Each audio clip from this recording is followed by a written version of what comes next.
ልጅ መውለድ ጋብቻን ያጠናክራል ወይስ እንዲፈርስ ያደርጋል? እና ደግሞ ብዙ ጊዜ ከወሊድ ወይም ደግሞ ከእርግዝና በኋላ ብዙ ትዳሮች ሲፈርሱ እናያለን። ለምን ይመስላችኋል? ልጅ መውለድ የፍቅር መጨረሻው ነው ብላችሁ ታስባላችሁ? አይ፣ እርግዝናና ወሊድ እንደውም የትዳር መጨረሻ ሳይሆን የትዳር መጀመሪያ ወይም ደግሞ የትዳር ጅማሬዎች ናቸው። በዚህ ቪዲዮ የምናየው እንግዲህ ስለ አንድ ጉዳይ አንስተን እንነጋገራለን። ከወሊድ ወይም ደግሞ ከእርግዝና በኋላ ለምን ብዙ ትዳሮች ይፈርሳሉ የሚሉትን ጉዳዮች አንስተን ምንነጋገር ይሆናል። ያው ብዙ ሴቶች ወይም ብዙ እናቶች የማያወሩለት ጉዳይ ነው። ስለዚህ ቪዲዮ ዛሬ በዚህ ቪዲዮ የምንነጋገር ይሆናል ማለት ነው። ሙሉን ተከታተሉ።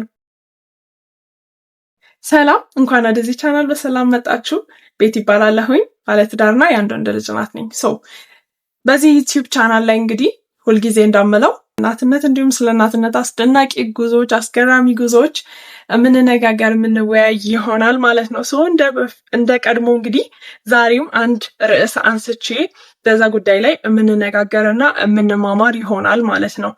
እርግዝናና ወሊድ እንግዲህ ከፍተኛ በሆነ ሁኔታ ትዳራችንን ወይም ደግሞ ፍቅራችንን ይፈትናሉ። ነገር ግን ይህ የፍቅር መጨረሻው ነው ወይ የሚለውንም ጉዳይ በዚህ ቪዲዮ የምናየው ይሆናል። ሙሉውን ተከታተሉት። ያው እንግዲህ ብዙ ሴቶች በዝምታ የሚያልፉት ጉዳይ ነው። ይሄ ብዙም ያልተወራለት ጉዳይ ነው። ነገር ግን በጣም አስፈላጊና በጣም ወሳኝ ጉዳይ ስለሆነ ዛሬ በዚህ ጉዳይ እንድንወያይበት መርጫለሁ ማለት ነው። ስለዚህ እስከ መጨረሻው ድረስ እንድትከታተሉኝ እየጋበዝኳችሁ እነዚህ መንስኤዎቹ ምንድናቸው የሚሏቸው ነገሮች ነው ዛሬ ላይ የምናየው። እስከ መጨረሻው ተከታተሉ። የመጨረሻው በጣም አንገብጋቢ ነው። ይሄ ማለት ሁሉም በሚባል ደረጃ የሚገጥመው ሁሉም ሴት የሚገጥማት ጉዳይ ነው። እኔም በጣም ስትራግል ያደረኩበት ጉዳይ ነው። ዛሬ እስቲ በዛ ላይ ፎከስ አድርገን እንነጋገራለን። ወደ ቪዲዮ እንግዲህ እርግዝናና ወሊድ በጣም በከፍተኛ በሚባል ደረጃ ፍቅራችንና ትዳራችንን ሊፈትኑ ይችላሉ። ነገር ግን ይሄ ጉዳይ የፍቅር መጨረሻው ነው ወይ የሚለውን ጉዳይ ዛሬ የምናይበት ይሆናል ማለት ነው። እና እነዚህ መንስኤዎች እንግዲህ የመጀመሪያው ያው ይሄ ህይወታችን በአንድ ጊዜ ሁሉም ነገር ይቀያየራል አይደለ? ላይክ በእርግዝና ሰዓት ላይ በአንድ ጊዜ ሁሉም ነገር ይቀያየራል። ሰውነታችን፣ ስሜታችን እንዲሁም ደግሞ ያለን ሚና ይቀያየራል። በአንድ ጊዜ ነው የሚቀያየረው እና ለዛም ደግሞ ይሄ ሁሉ ነገር አዲስ ስለሚሆንብን ለዛ ነገር ሬዲ ሆነን አይደለም ያ ነገር የሚፈጠረው።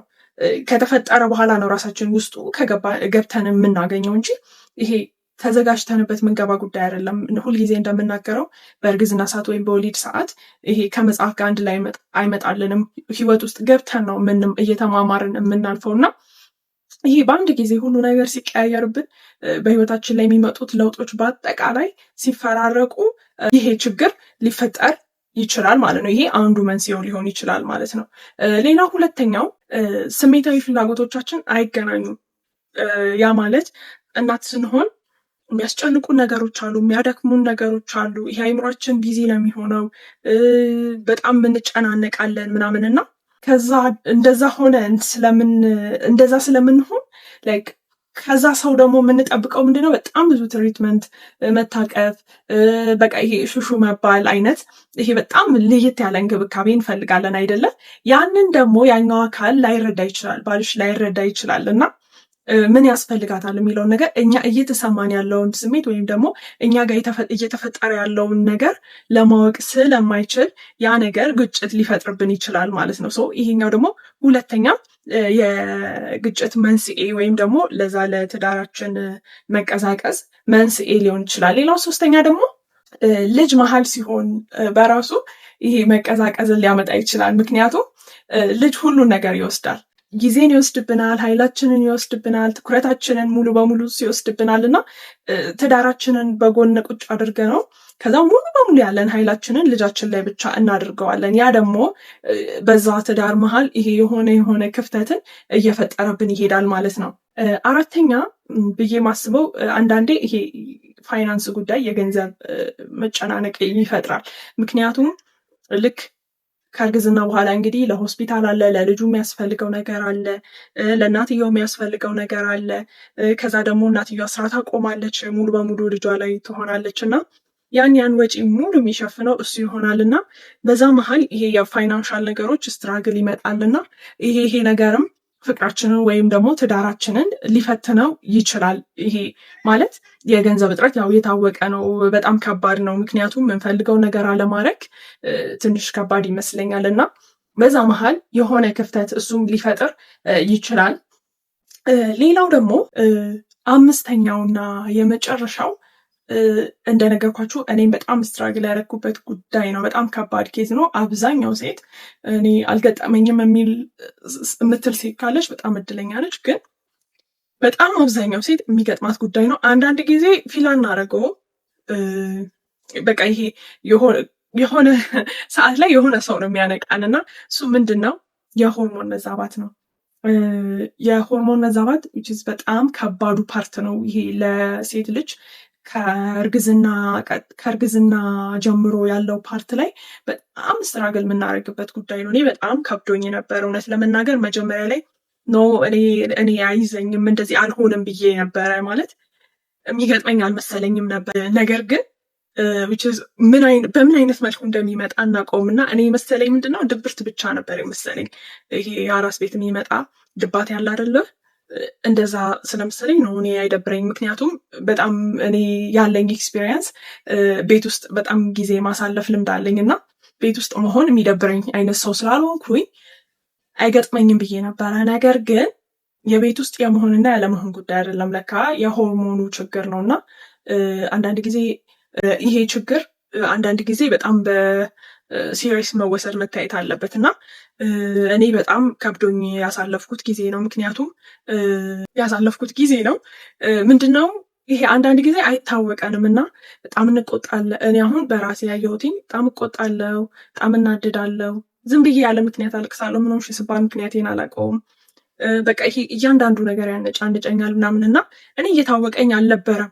ከዛ የሆነ ሰዓት ላይ ነው በቃ እንደዚህ ማለት የሆነ ሰዓት ላይ ምንድን ነው ችግር አለ ወይ ብሎ ባሌ ሲያናግረኝ መመልስ የለኝም ማለት እንደዚህ ሆኛለሁ እንዴ ነው የምለው። እና አንዳንድ ጊዜ እነዚህ አይነት ነገሮች በጣም ከባድ ይሄ ከፍተኛ የሆነ ክፍተትን ነው የሚፈጥሩት። ምክንያቱም እኔ አሁን ዝም ብዬ ያለ ምክንያት ምቆጣ፣ ምናደድ፣ ምበስጨጭ ከሆነ በቃ ይሄ ማለቀስ ምናምን ከሆነ በዛ ሪሌሽንሽፕ ወይም ደግሞ በዛ ትዳር ደስተኛ አይደለሁም ማለት ነው አይደለ? ኢንዳይሬክትሊ ይሄ ነገር ደግሞ በጣም ከፍተኛ ክፍተትን ነው ሊፈጠር የሚችለው በትዳር መሀልና ሌላው ስድስተኛው እንዳልኳችሁ ይሄ በጣም ከባዱና ወሳኙ ይሄ ፓርት ነው። ይሄ የሚረዳ ሰው ከሌለ በጣም ወደ ፍቺ የሚያመራ ወይም ደግሞ እንዲወስኑ የሚያደርጋቸው ክፍል ይመስለኛል።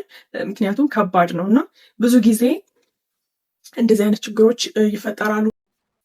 ስለዚህ ይህ ጊዜ ጋብቻ የሚፈርስበት ጊዜ ሳይሆን ጋብቻችን ወይም ፍቅራችን የሚፈተሽበት ወይም የሚፈተንበት ጊዜ እና በዚህ ጊዜ ማድረግ ያለብን ነገር ቢኖር በግልጽ መነጋገር፣ መሰማማት፣ መረዳዳት እና ስሜታችንን በግልጽ ማካፈል መነጋገር ነው ማድረግ ያለብን ማለት ነው። ምክንያቱም በዚህ ሰዓት ላይ ይሄንን ያለንን የሚሰማንን ስሜት ወይም ደግሞ እየተፈጠረብን ያለውን ነገር ለትዳር አጋራችን አጋርተን ነግረን መረዳዳት ወይም ደግሞ መነጋገር ነው ያለብን ማለት ነው። እና በመጨረሻ ልላችሁ የምፈልገው ነገር በጣም ወሳኙ ነገር ምንድን ነው?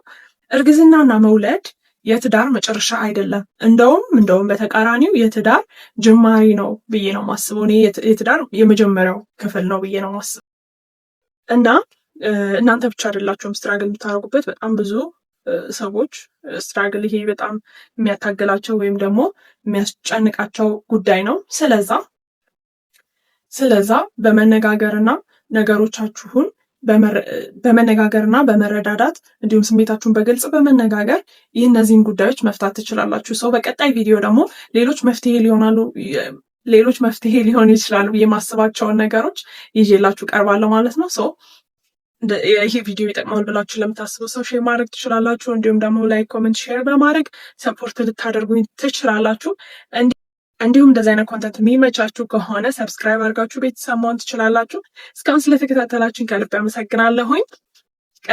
ቀጣይ በመፍትሄ ቪዲዮ የምንገናኝ ይሆናል። መልካም ጊዜ ይሆንላችሁ።